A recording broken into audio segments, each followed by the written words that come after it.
যখন 125 বছর বয়সে ভগবান যেই দিন জরাব্যাধির তীরে দেহ পরিত্যাগ করছে,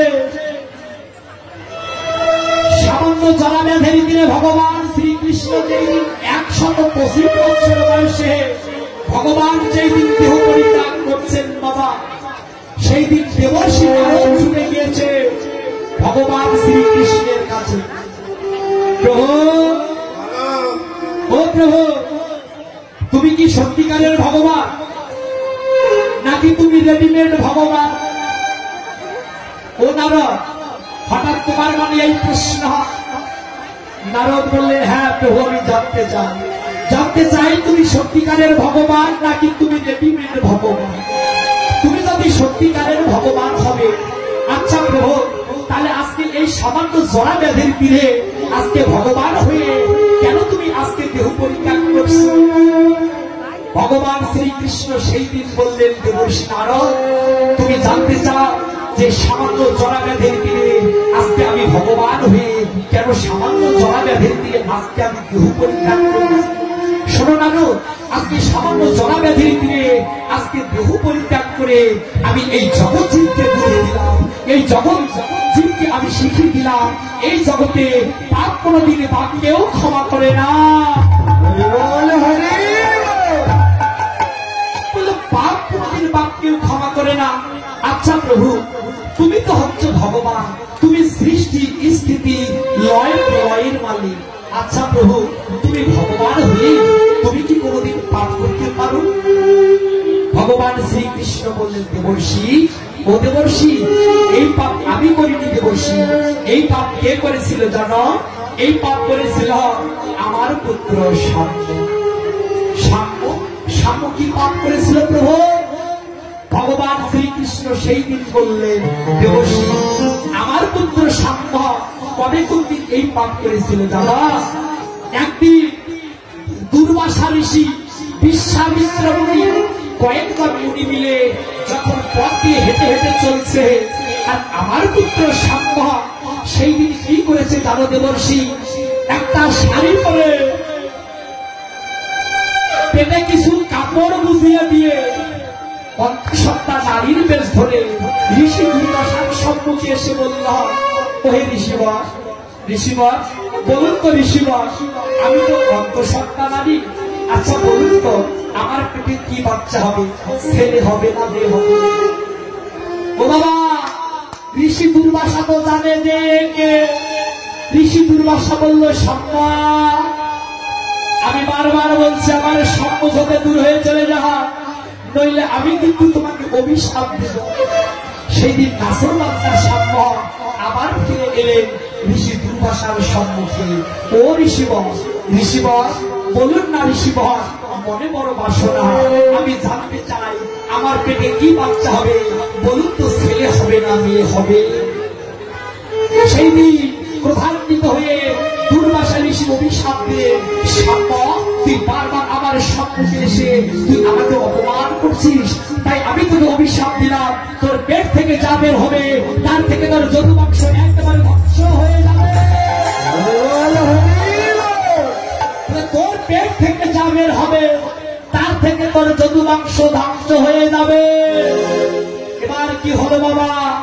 এবার অভিশাপ মাথায় নিয়ে এবার শাম্য ফিরে এলেন ঘরে। যথা সময়ে সামনের পেট থেকে একটি লৌহ মুষল বের হল। রাজা উগ্রসেন সেই দিন কি করলেন? ওই লৌহ মুষলটি গদা দিয়ে ভেঙে চূর্ণ বিচূর্ণ করে দিয়ে ওই তীক্ষ্ণ লৌহ খণ্ডগুলি ফেলে দিলেন রাজা উগ্রসেন সাগরের জলে।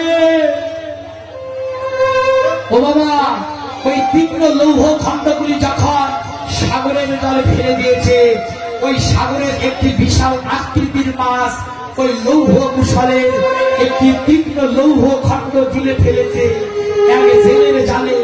যেই দিন ওই মাছটি ধরা পড়ে গেছে বাবা, যেই দিন ওই মাছটিকে কেটেছে, ওই মাছের পেট থেকে যখন ওই লৌহ তীক্ষ্ণ খণ্ডটি বের হয়েছে, আর জরা নামের এক ব্যাগ এসে সেই লৌহ তীক্ষ্ণ খণ্ডটি নিয়ে গিয়ে যখন তীরের অগ্রভাগে সেট করেছে, ওই জরা নামের ব্যাগ পাখি শিকার করার ছল করে ওই যে ভগবান শ্রীকৃষ্ণ ওই গাছের ডালে বসে বসে চরণতল দিচ্ছে।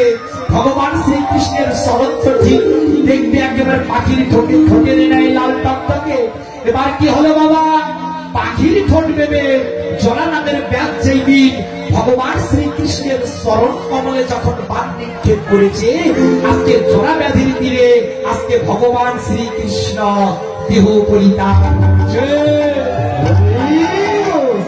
বলে প্রভু তা না হয় হলো, আচ্ছা তুমি তো ইচ্ছে করলে ওই তীরটি তুমি ফু দিয়ে উড়িয়ে দিতে পারতে, পারলে না কেন?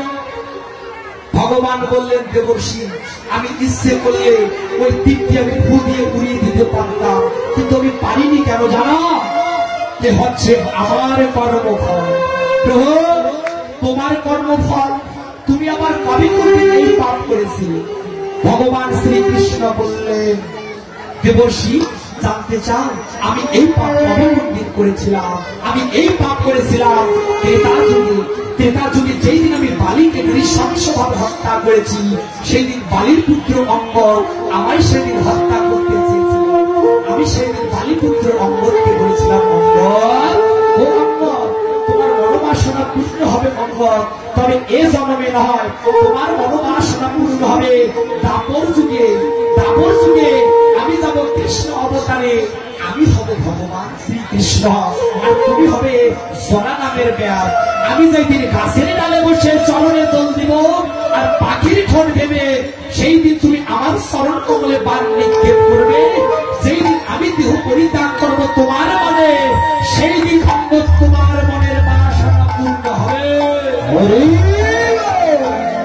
তাহলে বাবা এবার 125 বছর বয়সে ভগবান শ্রীকৃষ্ণ এই যে আজকে দাপর লীলা সাঙ্গ করে চলে গেল। এবার দেবর্ষি নারদ মনে মনে ভাবছে ভগবান শ্রীকৃষ্ণ তো এই পৃথিবী ছেড়ে চলে গেল, তাহলে কৃষ্ণ শূন্য পৃথিবীর মানুষ এই পৃথিবীতে কিভাবে বেঁচে আছে, কিভাবে দিন যাপন করছে, যাই আমি একটু এই পৃথিবীটা পর্যটন করে আসি। ও বাবা এবার বিনা যন্ত্র হাতে নিয়ে দেবর্ষি নাম করতে করতে এবার এই পৃথিবীটা পর্যটন করতে করতে দেবর্ষি নারদ ফিরে এলেন কোথায়?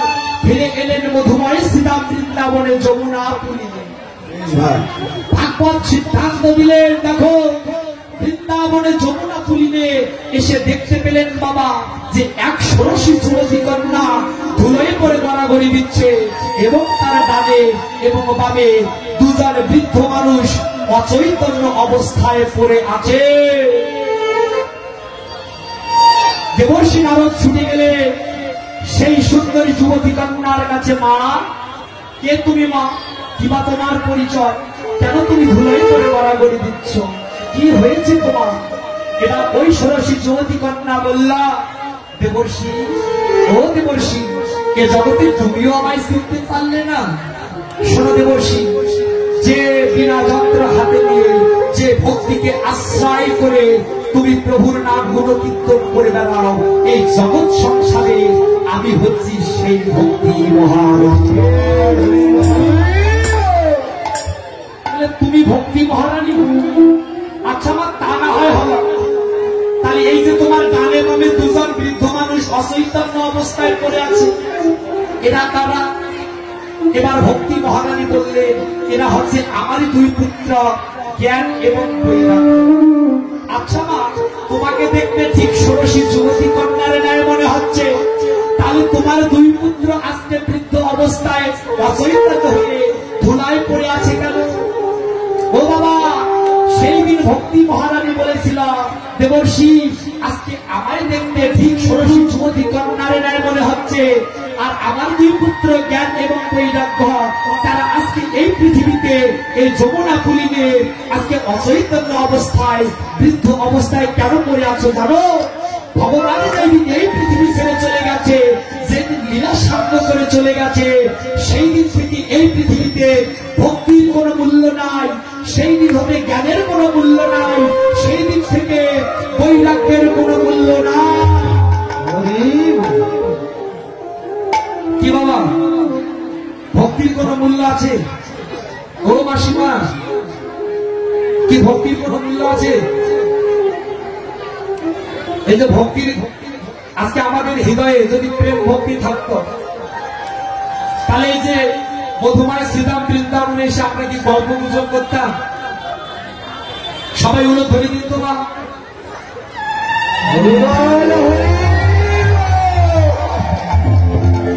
তাহলে দেখো, আজকে আমরা বুকে হাত দিয়ে কেউ কি বলতে পারবো যে আমার এই হৃদয়ে প্রেম ভক্তি রয়েছে? বাবা, বুকে হাত দিয়ে একজন বলতে পারবেন না যে আমার এই হৃদয়ে প্রেম ভক্তি রয়েছে?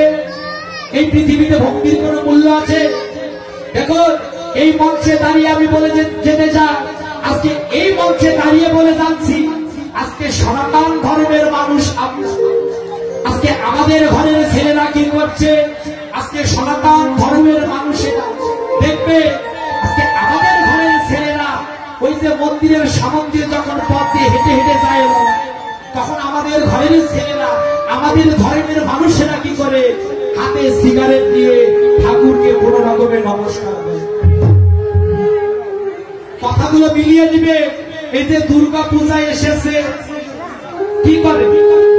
মন্দিরে বসে বসে তাস খেলা। কথাগুলো ঠিক বলছি কি? এটি কি তাস খেলার জায়গা, জুয়া খেলার জায়গা? কথা বলেন, কথা বলেন। কীর্তন শুনতে এসেছে, আমি কথাগুলো বলছি, আপনারা একটু ভেবে চিনতে আপনারা এই পথগুলো বেছে নেবেন, কোনটা সঠিক কোনটা আনসঠিক, হ্যাঁ, কোনটা করা যাবে কোনটা করা যাবে না।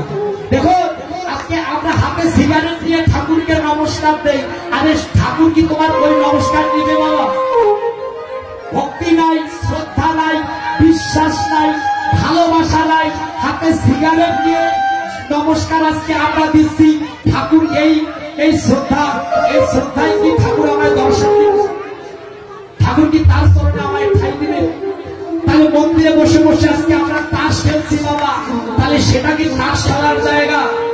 আমি এই মঞ্চে দাঁড়িয়ে বলে যাচ্ছি, আপনারা মন্দিরের সামনে দিয়ে যখন যাবেন, ভক্তিভাব যুক্ত চিত্তে আপনারা ঠাকুরকে প্রণাম করবে।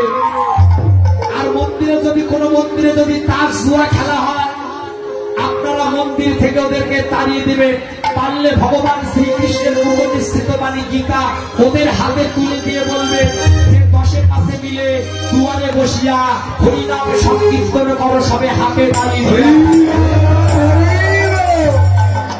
তাহলে ভক্তি আজকে আমাদের কোথায় গিয়ে দাঁড়িয়েছে বাবা? আজকে আমাদের হৃদয়ে প্রেম ভক্তি নাই।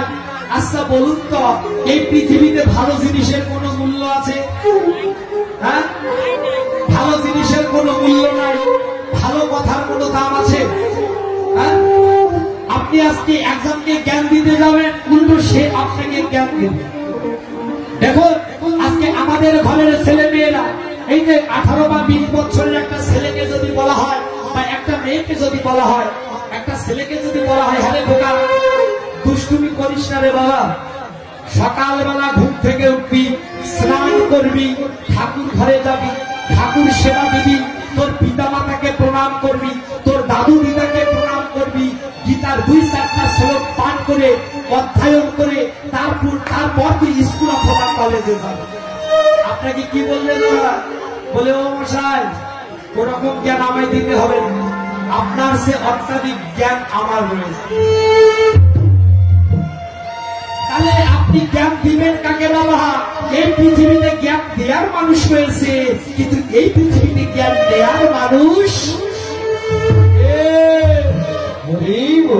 দেখবে আজকে ভক্তি কোথায় গিয়ে দাঁড়িয়েছে। আজকে জ্ঞানের কথা আমরা কেউ গ্রহণ করি না, হ্যাঁ, গুরুজনদের শ্রদ্ধা করি না। আজকে আমাদের ঘরের সন্তানেরা আজকে নিজের পিতা মাতাকে প্রণাম করে না, কিন্তু শ্বশুর বাড়িতে গেলে শ্বশুর শাশুড়িকে ঠিকই প্রণাম করে। কেন করে বাবা? কেন করে? ওই বউকে ভয় করে।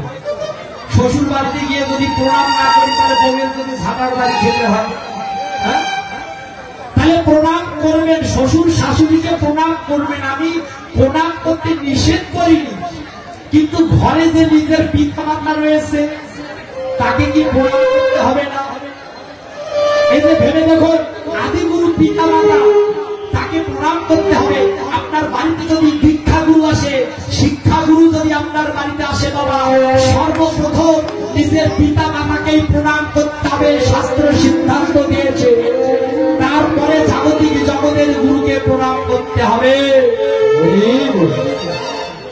আজকে আমাদের ঘরের এই যে আমরা সন্তান জন্ম দিয়েছি, আজকে আমাদের ঘরের সন্তানেরা মানুষের মতো মানুষ হচ্ছে না বাবা।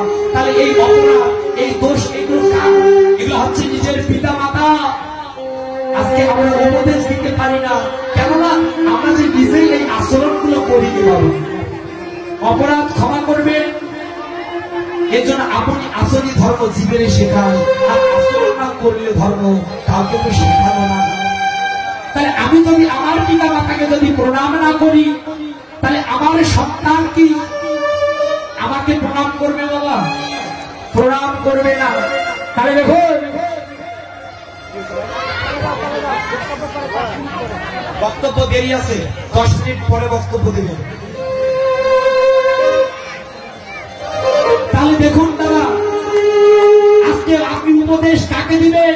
আজকে আমাদের ঘরের সন্তানেরা আজকে কি করছে? আজকে গীতার 2, 4, 10, 5টা শ্লোক মুখস্থ করতে পারে না। ও মাসিমা, আমি কথাগুলো দাঁড়িয়ে বলে যাচ্ছি, আপনাদের একজন হাত তুলে দেখাই দিবেন যে আমার ছেলে, আমার মেয়ে শ্রীমদ ভগবত গীতা, ভগবান শ্রীকৃষ্ণের মুখনিসৃত বাণী গীতার 10টা শ্লোক মুখস্থ রয়েছে। একজন মা আপনারা হাত তুলে দেখিয়ে দিত যে আমার সন্তান মুখস্থ করেছে। আছে এরকম ম্যাম? আছে এরকম ম্যাম পাওয়া মুশকিল মা।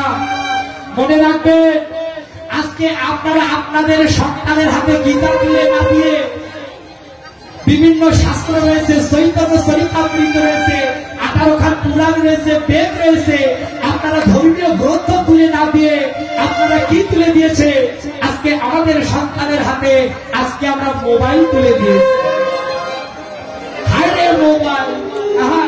আগে ছিল 3G, এখন হয়েছে 4G। এখন কি বের হয়েছে ভাই? ওরে সন্তান, এবার বের হয়েছে বাবা 5G। এই যে আজকে আমাদের ঘরের সন্তানের হাতে, মেয়েদের হাতে হোক বা ছেলেদের হাতে হোক, এই যে এত টাকা দামের মোবাইল, 10, 20, 30, 40, 50, 60,000 টাকা দামের মোবাইল তুলে দিয়েছি। আর আমাদের ঘরের ছেলে মেয়েরা কি করছে? মায়ের সাথে মেয়ে এসেছে এই নববৃন্দাবনে কীর্তন শ্রবণ করতে, মায়ের পাশে বসে বসে তার নিজের মেয়ে বসে বসে ফেসবুকে মেসেঞ্জার চালাচ্ছে। এই যে মেসেঞ্জারে ফুসুর ফুসুর গুজুর গুজুর করছে বাবা, কথাগুলো মিলিয়ে নিবে। এই যে মেসেঞ্জারে সেটিং করতে করতে করতে করতে আজকে আমাদের ঘরের ছেলে মেয়েরা সেটিং হয়ে যাচ্ছে। তারা বুঝতেছে না সনাতন ধর্ম, বুঝতেছে না খ্রিস্টান ধর্ম, বুঝতেছে না মুসলিম ধর্ম, বুঝতেছে না অন্যান্য ধর্ম। তারা আজকে ধর্মান্তরিত হচ্ছে না। এই অপরাধগুলো কাদের? এই অপরাধগুলো হচ্ছে একমাত্র নিজের পিতা মাতা।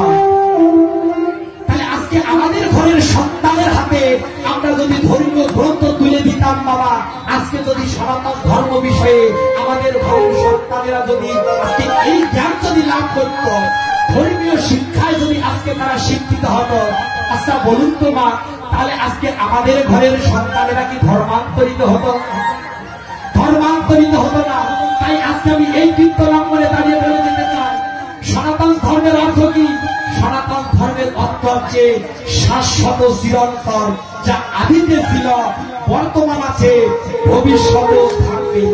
তাই এই সনাতন ধর্ম বিষয়ে যদি আপনি আপনার ছেলে মেয়েকে, আপনার ঘরের সন্তানকে যদি জানাতে চান না, তাহলে নিশ্চয় পরমেশ্বর ভগবান শ্রীকৃষ্ণের মুখনিসৃত বাণী শ্রীমদ ভগবত গীতা, চৈতন্য চরিতামৃত, ভাগবত পুরাণ, বিভিন্ন শাস্ত্র গ্রন্থ রয়েছে, এগুলো আমাদের সন্তানের হাতে তুলে দিতে হবে। যখন ধর্মীয় শিক্ষায় সুশিক্ষিত হবে, তখন সে মানুষের মতো মানুষ হয়ে আজকে আমাদের এই বংশের মুখ নিশ্চয় উজ্জ্বল করবে। ও দাদা, বাস্তব কথায় আমি বলে যাচ্ছি, কথাগুলো আপনারা মিলিয়ে নিবে। কীর্তনের সিরিয়াল রয়েছে একটানা 23 দিন।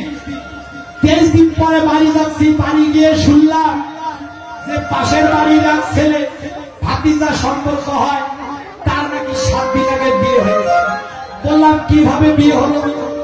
আমার ওয়াইফ বলতেছে যে ফেসবুকে মেসেঞ্জারে কথা হয়, কোনোদিন দেখা হয়। আহা, এই যে একটা গান আছে না, একা একা কেন ভালো লাগে না, কোনো কাজে মন কেন বসে না।